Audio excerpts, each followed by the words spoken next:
Good morning, students. In today's lecture, I will tell you about the OpenOffice Calc. ठीक है, आज की lecture में हम पढ़ेंगे स्प्रेडशीट एप्लीकेशन OpenOffice Calc.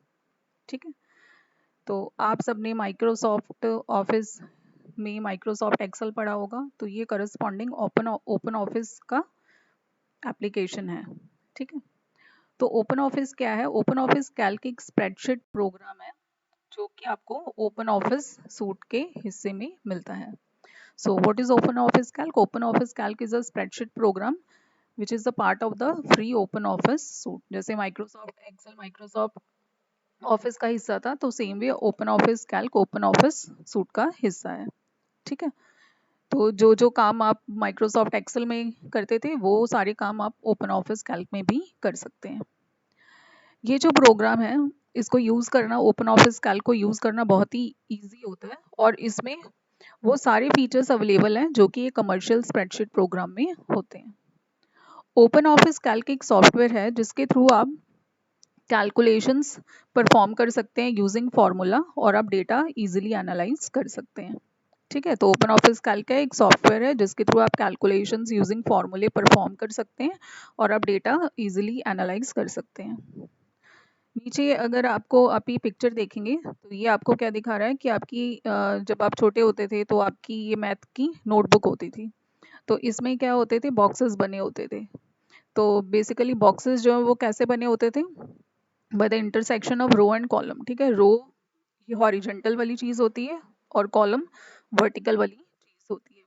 तो आप सबको आपकी छोटे होते की मैथ की नोटबुक याद होगी. इसमें क्या होते थे? छोटे बॉक्सेस होते थे जिसमें आप मैथमेटिक्स का काम करते थे.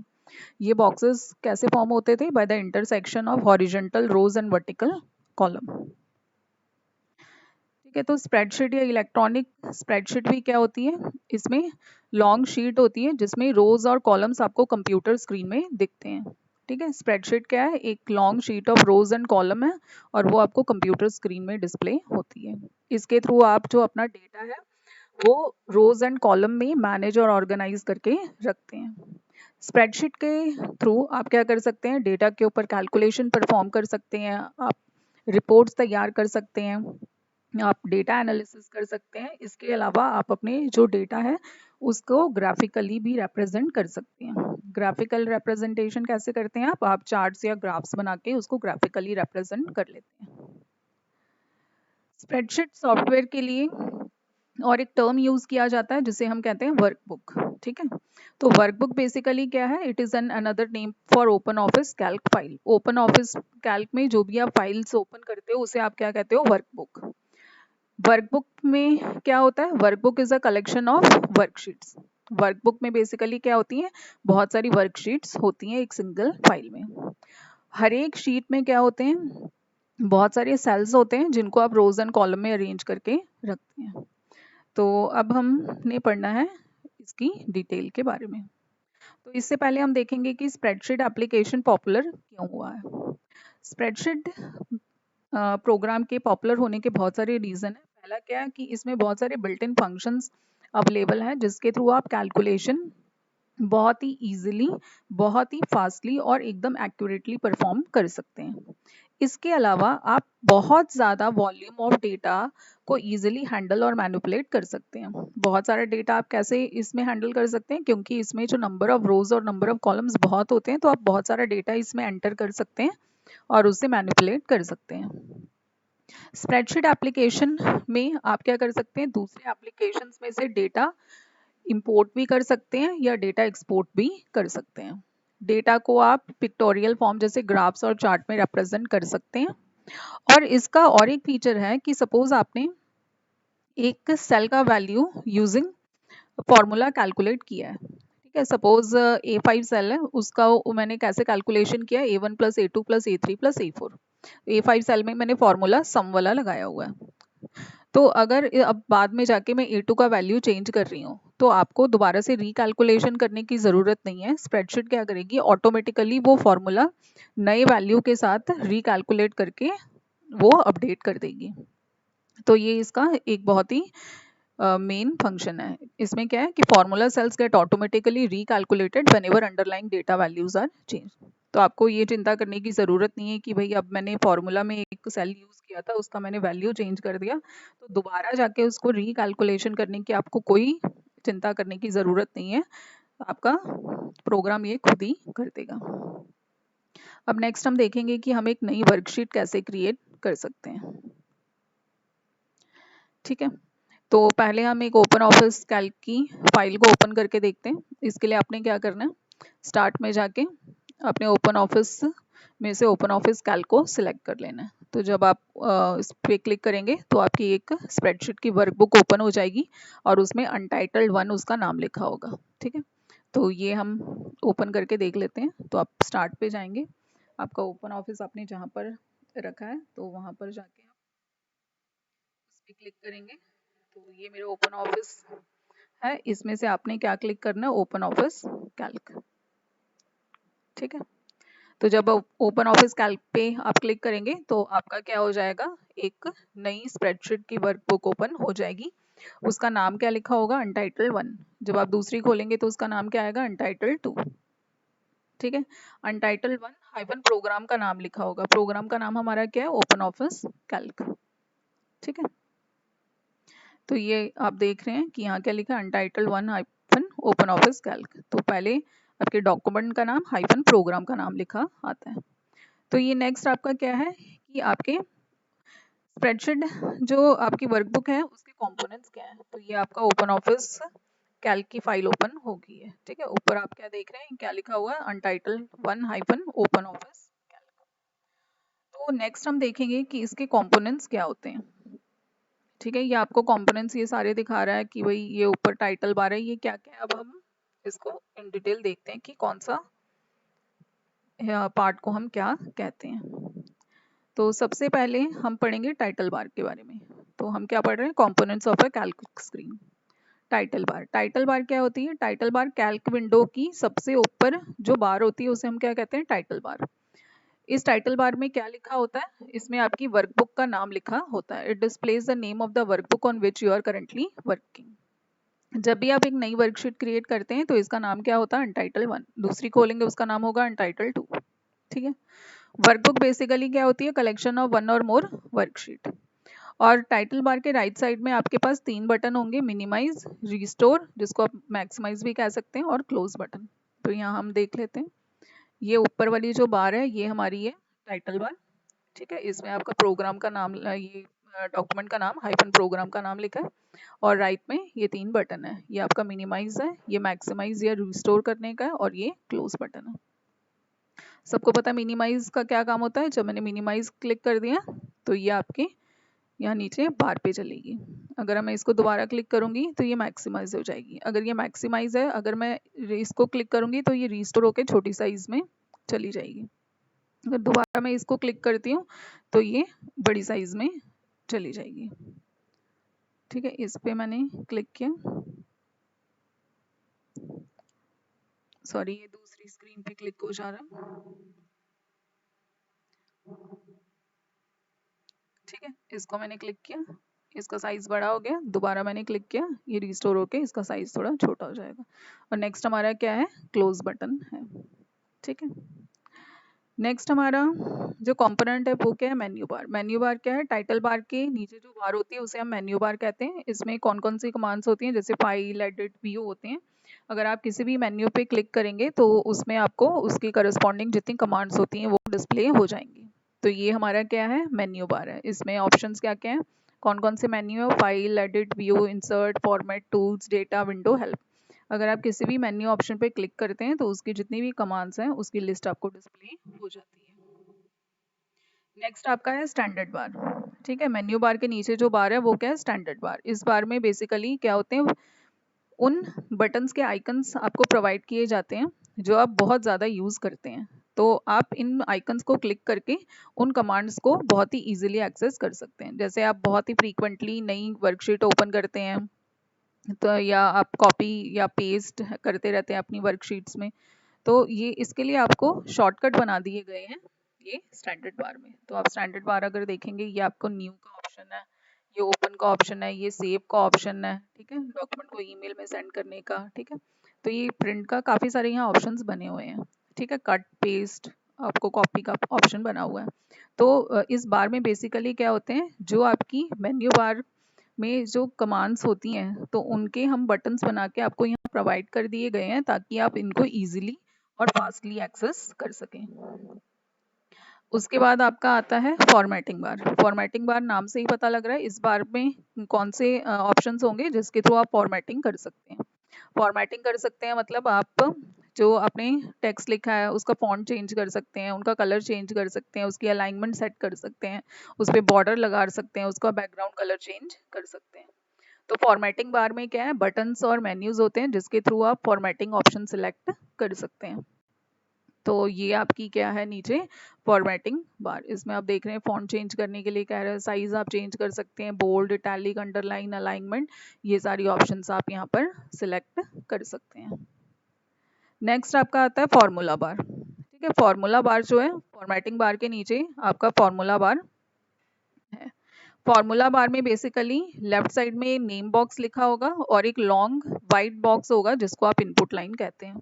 तो फॉर्मूला बार हमारी कौन सी है, ये वाली है। लेफ्ट साइड में ये क्या है आपका नेम बॉक्स। नेम बॉक्स में क्या होता है, जो भी सेल आपने सिलेक्ट किया होता है उसका एड्रेस आता है और ये आपकी क्या है इनपुट लाइन। ठीक है, तो ये आपका पूरा क्या है फॉर्मूला बार। फॉर्मूला बार में लेफ्ट साइड में आपका नेम बॉक्स है और राइट साइड में एक लंबी सी टेक्स्ट लाइन बनी हुई है जिसको आप इनपुट लाइन कहते हैं।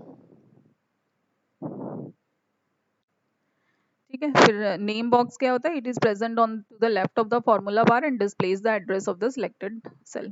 तो नेम बॉक्स क्या फॉर्मूला बार के लेफ्ट साइड में होता है और इसमें सिलेक्टेड सेल का एड्रेस होता है। सपोज मैं ये सेल में हूँ तो ये सेल का एड्रेस हम कैसे फॉर्म करते हैं, कॉलम का अल्फाबेट क्या है बाय उसके बाद रो नंबर। ठीक है, तो ये कॉलम कौन सा है, डी है, डी, और रो कौन सा है 6, तो इस सेल का एड्रेस क्या है D6, तो ये यहाँ पर डिस्प्ले हो जाएगा। ठीक है, जो और रेस्ट ऑफ द विंडो जो है उसमें स्प्रेडशीट का एरिया होता है। इसमें क्या होते हैं, रोज होते हैं, रोज का नंबर लेफ्ट साइड में लिखा होता है और कॉलम्स होते हैं और कॉलम का नाम ऊपर टॉप में लिखा होता है। ठीक है, रोज की जो नंबरिंग, रोज को हम कैसे मार्क करते हैं, रो नंबर 1 2 नंबर के साथ होता है और कॉलम को हम कैसे मार्क कर सकते हैं विद द लेटर, जैसे A B C D। ठीक है, नेक्स्ट है वर्कशीट टैब। एक वर्कबुक में बाय डिफॉल्ट 3 वर्कशीट्स होती हैं और उनका नाम बाय डिफॉल्ट शीट 1, शीट 2 और शीट 3 लिखा होता है। ठीक है, आप जितनी मर्जी मतलब आप अपने हिसाब से अगर और शीट ऐड करना चाहते हैं तो आप ऐड कर सकते हैं। ऐड करने का क्या तरीका है, शीट टैब के बाद में एक एम्प्टी एरिया होता है, वहां पर जाके आप करिए, क्लिक करिए तो आपका इंसर्ट शीट का डायलॉग बॉक्स आ जाएगा, उसमें आप रिक्वायर्ड ऑप्शन सिलेक्ट करके ओके कर सकते हैं। तो इसका हम प्रैक्टिकल देख लेते हैं। ये आपकी क्या है, शीट टैब्स हैं। तो बाय डिफॉल्ट आपके पास 3 शीट्स होती हैं, शीट 1, शीट 2, शीट 3। अगर आप और शीट्स ओपन करना चाहते हैं तो यहाँ जाके आप क्या करिए, क्लिक कर दीजिए। क्लिक करने के बाद ये आपको पूछेगा, अभी मैंने शीट 1 मेरी सिलेक्टेड है, तो आप इसके आगे शीट डालना चाहते हैं या पीछे डालना चाहते हैं। ठीक है, कितनी शीट्स डालना चाहते हैं तो यहाँ पर आप डाल सकते हैं। ठीक है, सपोज मैंने बिफोर कर दिया और ओके कर दिया तो मेरी नई शीट शीट 1 के आगे इंसर्ट हो जाएगी। ठीक है, तो ये था आपका शीट इंसर्ट करने का तरीका। इसके बाद है, ये आपको कह रहा है कि आप जो शीट्स हैं उसको आप रीनेम भी कर सकते हैं। रीनेम करने का क्या तरीका है, आप सिंपली शीट नेम पे जाके डबल क्लिक कर दीजिए और नया नाम एंटर कर दीजिए। तो इसका भी हम प्रैक्टिकल देख लेते हैं। सपोज ये शीट 4 को मैंने +2 नाम देना है, तो इसके दो तरीके होते हैं। या तो आप यहाँ पर डबल क्लिक करेंगे तो ये सीधा नाम आएगा, तो आप इसको चेंज कर सकते हैं। यहाँ पर मैंने क्या लिख दिया, +2। ठीक है, आप देख रहे हैं नाम चेंज हो गया। नहीं तो दूसरा तरीका क्या है, यहाँ पर आप राइट क्लिक करके यहाँ रीनेम शीट का ऑप्शन आता है, तो सेम वही चीज़ आ जाएगी। तो यहाँ पर आप नाम एंटर करके ओके कर सकते हैं, तो ये नाम यहाँ पर डिस्प्ले हो जाएगा। ठीक है, नेक्स्ट है आपका रोज एंड कॉलम। ठीक है, एक वर्कशीट, एक कैल्क, ओपन ऑफिस की कैल्क की वर्कशीट में कितने रोज होते हैं, इतने रोज होते हैं और 1024 कॉलम्स होते हैं। रोज को हम नंबर करते हैं फ्रॉम टॉप टू बॉटम। ठीक है, along the left edge. Rows की नंबरिंग क्या होती है, टॉप टू बॉटम होती है और लेफ्ट साइड में होती है, और इसकी नंबरिंग कैसे होती है, 1 2 3 4। कॉलम की नंबरिंग क्या होती है, यहाँ टॉप में होती है और लेफ्ट टू राइट होती है। और इसको हम नंबरिंग कैसे करते हैं, यूजिंग एल्फाबेट। पहले ABCD आएगा, फिर AA AB AC ऐसे करके इसकी नंबरिंग चलती है। ठीक है, फिर आपका है cell and cell address. Cell क्या होता है? सेल कैसे फॉर्म होता है? It is form by the intersection of row and column. हर एक सेल का एक यूनिक एड्रेस होता है, और वो यूनिक एड्रेस आप कैसे फॉर्म करते हैं? बाय द कॉलम का letter followed by the row number. ठीक है। फॉर एग्जाम्पल, एक cell by the intersection of जो कॉलम एफ और रो 5 के साथ फॉर्म होगा, तो उसका एड्रेस क्या होगा? F5। ठीक है। सेल आपको पता लग गया सेल कैसे फॉर्म होता है? By the intersection of rows and column. हर एक सेल का एक यूनिक एड्रेस होता है, वो कैसे फॉर्म होता है? बाय द कॉलम का जो अल्फाबेट है followed by the row number. Next हमारा आता है एक्टिव सेल का कॉन्सेप्ट। एक्टिव सेल क्या होता है? जो सेल जिस सेल पे ऊपर आप काम कर रहे होते हैं वो आपका एक्टिव सेल होता है। आपको कैसे पता चलेगा ये एक्टिव सेल है? एक्टिव सेल के अराउंड एक हाईलाइटेड थिक बॉर्डर होता है, और एक्टिव सेल का ही एड्रेस आपकी नेम बॉक्स में डिस्प्ले होता है। एक्टिव सेल क्या है? Data is entered in a cell. अगर आप एक सेल में डेटा एंटर करना चाहते हैं तो पहले आपको उसको सिलेक्ट करना पड़ेगा। सिलेक्टेड सेल को हम एक्टिव सेल कहते हैं, और वो एक थिक बॉर्डर के साथ हाईलाइटेड होता है, और आपका एक्टिव सेल का एड्रेस ही आपकी नेम बॉक्स में डिस्प्ले होता है। तो यहाँ पर हम देख लेते हैं, ये सेल अगर मैंने सिलेक्ट किया तो इसके अराउंड एक थिक बॉर्डर है। ठीक है। और इसका एड्रेस, ये इस सेल का एड्रेस क्या है? E8। तो इसी का एड्रेस आपको यहाँ पर नेम बॉक्स में डिस्प्ले होगा। नेक्स्ट है आपका रेंज ऑफ सेल्स। ठीक है। रेंज ऑफ सेल क्या होता है? Block of adjacent cell which are selected is called range of cell. Range of cells क्या होते हैं? जो एडजेसेंट सेल्स, आपने बहुत सारे एडजेसेंट सेल्स को इकट्ठे सिलेक्ट किया हुआ होता है, तो उसे हम क्या कहते हैं? Range of cell. For example, अगर आपने sales from A1 to B5 को सिलेक्ट किया है, तो इसमें रेंज ऑफ सिलेक्टेड सेल को हम कैसे रेफर करेंगे? A1 colon B5। और इसमें कौन कौन से सेल आएंगे? A1 A2 A3 A4 A5 B1 B2 B3 B4 B5। तो यहाँ पर हम देख लेते हैं। सपोज मैंने क्या किया, A1 टू B5 मैंने सेलेक्ट किया। A1 यहाँ है और B5 यहाँ, ये सेल को सिलेक्ट किया। अगर आप नेम बॉक्स में देखेंगे तो ये कैसे रिप्रेजेंट हो रहा है? A1 colon B5। और इसमें कौन कौन से सेल आ रहे हैं? A1 A2 A3 A4 A5 B1 B2 B3 B4 B5। ठीक है। नेक्स्ट है आपके पास कि आप एक नई वर्कबुक कैसे क्रिएट कर सकते हैं। नई वर्कबुक क्रिएट करने के 3 तरीके हैं। आप फाइल न्यू स्प्रेडशीट पे जा सकते हैं, आप स्टैंडर्ड बार से न्यू डॉक्यूमेंट को क्लिक कर सकते हैं, या आप कंट्रोल एंड प्रेस कर सकते हैं। तो इसके 3 तरीके क्या हैं? यहाँ आप फाइल न्यू स्प्रेडशीट पे क्लिक कर सकते हैं, या यहाँ पर आप न्यू पे ऑप्शन पे क्लिक कर सकते हैं, या कीबोर्ड से कंट्रोल एंड प्रेस कर सकते हैं। तो तीनों केस के थ्रू आपकी नई वर्कबुक ओपन हो जाएगी।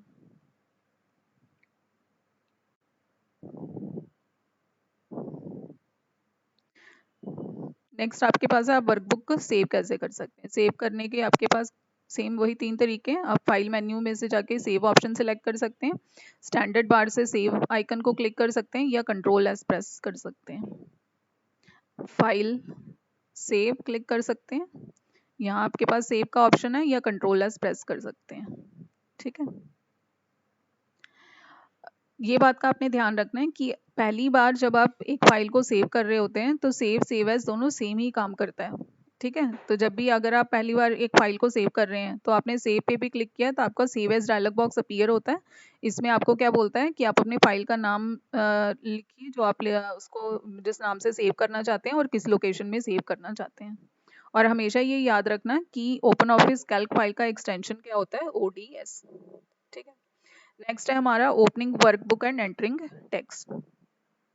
हम एक ऑलरेडी बनी बनाई वर्कबुक को कैसे ओपन कर सकते हैं? इसके लिए आपके पास अगेन 3 ऑप्शन है। फाइल मेन्यू से जाके ओपन ऑप्शन को सिलेक्ट कर सकते हैं, स्टैंडर्ड बार से ओपन आइकन को क्लिक कर सकते हैं, या कंट्रोल ओ प्रेस कर सकते हैं। तीनों को करने से आपका ओपन डायलॉग बॉक्स अपीयर होगा। इसमें से जाके आपने वो ड्राइव और वो फोल्डर सिलेक्ट कर लेना है जहाँ पर आपकी फाइल पड़ी है। उसके बाद वो फाइल को सिलेक्ट करके ओपन बटन को क्लिक कर देना है। तो सपोज मेरे पास यहाँ हम एक फाइल ओपन करके देख लेते हैं। फाइल आपने ओपन पे क्लिक किया, तो इसके बाद आपको ओपन का डायलॉग बॉक्स आपकी स्क्रीन पे आ जाएगा। तो यहाँ जाके आपने क्या करना है, सपोज मैंने डेस्कटॉप पे फाइल बनाई थी, तो सपोज ये मेरी फाइल, ये टेक्स्ट डॉक्यूमेंट है, हम एक देख लेते हैं। ये हमारी सपोज ये फाइल है। ठीक है। इसको पहले मैंने देख लिया कि कहाँ पर सेव्ड है। फाइल को सिलेक्ट कर लिया और उसके बाद ओपन पे क्लिक कर देना है, तो आपकी फाइल ओपन हो जाएगी। ठीक है, तो ये आपकी फाइल ओपन हो रही है। ठीक है, तो सेम चीज आप स्टैंडर्ड बार से भी कर सकते हैं या कंट्रोल ओ प्रेस करके भी कर सकते हैं। नेक्स्ट आपके पास है कि आप टेक्स्ट कैसे एक सेल पे एंटर कर सकते हैं। एक सेल में डेटा एंटर करने का क्या तरीका है, पहले आप उस सेल को सिलेक्ट करिए, अपना कंटेंट एंटर करिए और उसके बाद एंटर की को प्रेस कर दिए। एक सेल में आप नंबर, टेक्स्ट, फॉर्मूला कुछ भी एंटर कर सकते हैं। ये चीज़ का ध्यान रखना है कि बाय डिफॉल्ट टेक्स्ट जो है वो लेफ्ट अलाइन होता है और नंबर्स जो होते हैं वो राइट अलाइन होते हैं। और अगर आपने एक सेल पे डेटा एंटर किया है, ठीक है, और अभी आप उसको कैंसिल करना चाहते हो, तो अभी तक आपने एंटर की प्रेस नहीं की है, तो उससे पहले आप क्या कर सकते हैं, एस्केप की को प्रेस करके वो डेटा को कैंसिल कर सकते हैं। तो ये हम देख लेते हैं कि हम डेटा कैसे एंटर कर सकते हैं। पहले आप सेल को सिलेक्ट करेंगे, फिर आपने जो लिखना है वो लिख देंगे, उसके बाद एंटर प्रेस कर दीजिए, तो ये आपका सेल पे डेटा लिख हो गया। दूसरा आपको यहाँ इन्होंने कहा था कि सपोज मैंने डेटा एंटर किया, अब मैंने एंटर प्रेस नहीं किया है, मैं इसको कैंसिल करना चाहती हूँ, तो इसके लिए आप सिंपल कीबोर्ड से जाके क्या करेंगे, एस्केप बटन को क्लिक कर देंगे, तो आपका डेटा कैंसिल हो जाएगा। ठीक है, नेक्स्ट है आपके पास रिसाइज फॉन्ट एंड स्टाइल्स। तो इसमें क्या है, इसमें बताया है कि आपने जो वर्कशीट में डेटा एंटर किया आप उसका फॉन्ट, स्टाइल और साइज चेंज कर सकते हैं। ठीक है, तो इसके लिए आपने क्या करना है, वो डेटा को सिलेक्ट कर लेना और फॉर्मेटिंग बार में आपके पास ये ऑप्शन है, उसके थ्रू आप ये चेंजेस कर सकते हैं।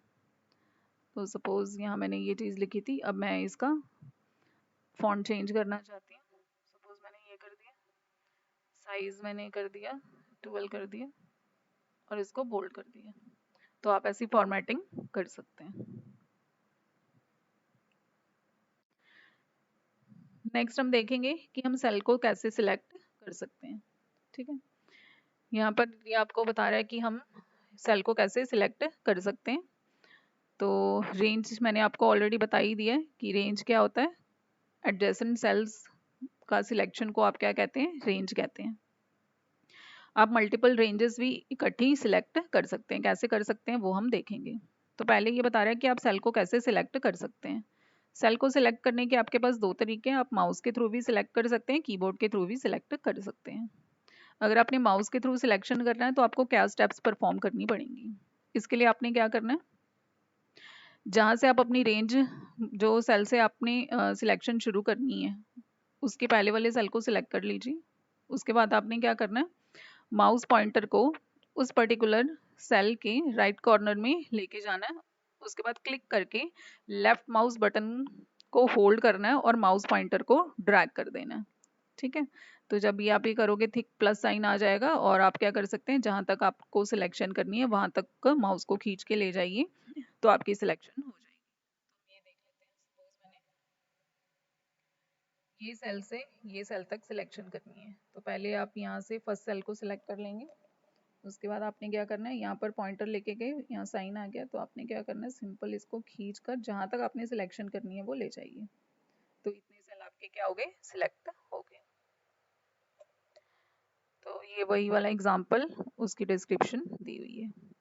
नेक्स्ट है कि आप सेम काम क्या कर सकते हैं, कीबोर्ड के थ्रू भी कर सकते हैं। कीबोर्ड के थ्रू सिलेक्शन करने के लिए आप शिफ्ट की को यूज करेंगे। तो इसमें आपने क्या करना है कि जौन सी रेंज आपने सिलेक्ट करनी है उसके एक सेल पे आप स्टार्टिंग जहाँ से शुरू करना चाहते हैं वहां पर अपना कर्सर ले जाइए, वो सेल को सिलेक्ट कर दीजिए और आपने फिर शिफ्ट की प्रेस करके क्या करना है, यूजिंग द एरोज की, जितनी भी रेंज में आपने सेल सिलेक्ट करने हैं उसको क्लिक कर दीजिए। तो यहाँ पर सपोज हम इसको प्रैक्टिकली करके देख लेते हैं। सपोज मैं यहाँ से यहाँ तक सिलेक्शन करना चाहती हूँ यूजिंग कीबोर्ड, तो पहले आपने ये कर लिया, फिर आपने क्या किया, शिफ्ट की दबा दी और आपने क्या करना है, एरो की को ले जाके इसकी सिलेक्शन ऐसे जितने मर्जी आपने सेल करने हैं, अगर नीचे करने हैं तो आप ऐसे सिलेक्शन कर सकते हैं। ठीक है, नेक्स्ट आपके पास है कि आप मल्टीपल रेंजेस कैसे सिलेक्ट कर सकते हैं। ठीक है, मल्टीपल रेंजेस सिलेक्ट करने के लिए पहले हम कुछ डेटा यहाँ पर एंटर कर देते हैं ताकि आपको क्लियरली सारी चीज़ें यहाँ दिख सकें। सपोज यहाँ हम कुछ नाम एंटर कर देते हैं।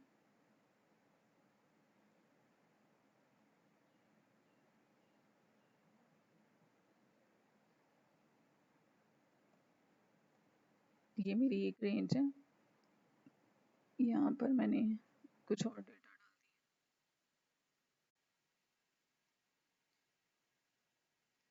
तो मैं ये वाले सेल को भी सिलेक्ट करना चाहती हूँ, ये इनको भी सिलेक्ट एक साथ करना चाहती हूँ। तो इसमें अगर आप कीबोर्ड के थ्रू कर रहे हैं, ठीक है, अगर आप यहाँ पर आप कर्सर लेके जाते हैं तो ये सिलेक्शन हट गई है। तो हम ये देखेंगे कि ये मल्टीपल रेंजेस, एक ये वाली रेंज और एक ये वाली रेंज को हम इकट्ठे कैसे सिलेक्ट कर सकते हैं, ठीक है। तो इसके लिए आपने क्या करना है, पहली रेंज ऑफ सेल को आपने सिलेक्ट कर लेना है, जो कीबोर्ड या माउस जिसके थ्रू भी आप करना चाहते हैं। यहाँ पर हम कीबोर्ड के थ्रू देखेंगे। उसके बाद आपने क्या करना है, कंट्रोल की को प्रेस करके रखना है और दूसरी रेंज को सिलेक्ट कर लेना है, ठीक है। तो इसके साथ आपकी मल्टीपल रेंजेस सिलेक्ट हो जाएंगी। तो कहने का क्या मतलब है कि पहले तो आप जैसे आप सिलेक्शन करते हैं, ठीक है, शिफ्ट की दबा के आपने ये कर लिया। उसके बाद आपने क्या करना है, कंट्रोल की को प्रेस करना है, यहाँ लेके गए और अगेन शिफ्ट के थ्रू आप जैसे सिलेक्शन करते हैं आप कर सकते हैं। तो यहाँ पर आप देखेंगे आपकी मल्टीपल रेंजेस सिलेक्ट होगी है। मल्टीपल रेंजेस को सिलेक्ट करने के लिए आपने क्या करना है, पहले तो पहली रेंज को सिलेक्ट कर लिया, कंट्रोल की दबा के रखिए और सेम जैसे आप रेंज को सिलेक्ट करते हैं शिफ्ट के थ्रू, उसको दूसरी रेंज को सिलेक्ट कर लीजिए, ठीक है। तो ये था आपका मल्टीपल रेंजेस को सिलेक्ट करने का तरीका। नेक्स्ट है आप एंटायर रो कैसे सिलेक्ट कर सकते हैं। एंटायर रो को सिलेक्ट करने के लिए आपने क्या करना है, रो हेडिंग पे क्लिक कर देना है। सपोज मैं रो नंबर 11 को पूरा सिलेक्ट करना चाहती हूँ, तो 11 रो पे जाके अपने उसके नंबर पे क्लिक कर देना है, तो ये पूरा रो सिलेक्ट हो जाएगा। कॉलम को सिलेक्ट करना है, तो आपने क्या करना है, कॉलम के लेटर पे जाके यहाँ पर क्लिक कर देना है। अगर आपने पूरी वर्कशीट को सिलेक्ट करना है तो एक ऑप्शन है आपके पास कंट्रोल ए, दूसरा है यहाँ पर ये जो ब्लैंक सेल जिसपे कुछ भी नहीं लिखा है, यहाँ पर आप क्लिक कर दीजिए तो भी आपकी पूरी वर्कशीट सिलेक्ट हो जाएगी, ठीक है। तो एंटायर कॉलम के लिए वही तरीका दिया है कि आपने कॉलम हेडिंग पे क्लिक कर देना है। एंटायर वर्कशीट को सिलेक्ट करना है तो कंट्रोल ए पर आप कंट्रोल ए प्रेस कर सकते हैं, या आप क्या कर सकते हैं, रो एंड कॉलम के पास यहाँ पर रो एंड कॉलम जहाँ स्टार्टिंग होते हैं वहाँ पर एक ब्लैंक बटन है, उस पर आप क्लिक करके भी आप इसको सिलेक्ट ऑल बटन कहते हैं, इसके थ्रू पूरी वर्कशीट को सिलेक्ट कर सकते हैं, ठीक है। तो आपने क्या करना है, आपके फ़ोन में आपके पास ओपन ऑफिस या माइक्रोसॉफ्ट एक्सेल होगा तो आपने ये सारे काम करने हैं और ये वाला जो एक्सरसाइज है ये कंप्लीट करनी है, ठीक है।